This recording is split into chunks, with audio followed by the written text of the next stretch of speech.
বাঁচতে চাই, আমাদের করণীয় কি?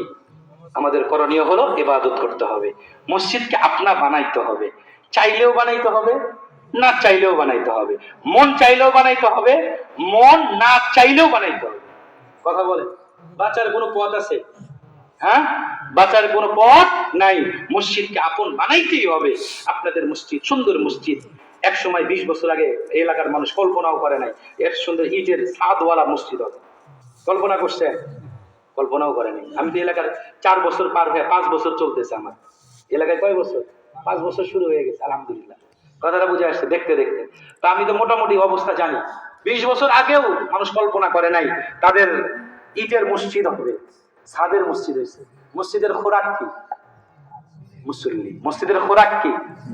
এই মসজিদ জান্নাতে নিয়ে যাবে, এই মসজিদ জাহান্নামে যাওয়ার কারণ হবে, এই মসজিদ সুপারিশ করবে। এই মসজিদ কেমন সুপারিশ? যে সুপারিশ গ্রহণ করা হয়েছে। আল কোরআন শাফিউ মুশাফফা, কোরআন সুপারিশকারী। কিন্তু এই সুপারিশ কেমন সুপারিশ? যার সুপারিশকে গ্রহণ করা হয়ে গেছে।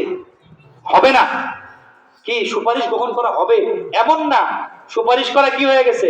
হয়ে গেছে। মানে কোরআন সুপারিশ করতে দেরি হবে, সুপারিশ কবুল করতে দেরি হবে না। কোরআন সুপারিশ করতে দেরি হবে, সুপারিশ গ্রহণ করতে কি হবে না? দেরি হবে না। মসজিদ সুপারিশকারী, মসজিদের সুপারিশ গ্রহণ করা হবে।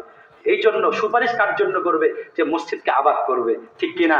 আল্লাহ রাব্বুল আলামিন আমাদের সকলকে মসজিদ আবাদ করার তৌফিক দান করেন।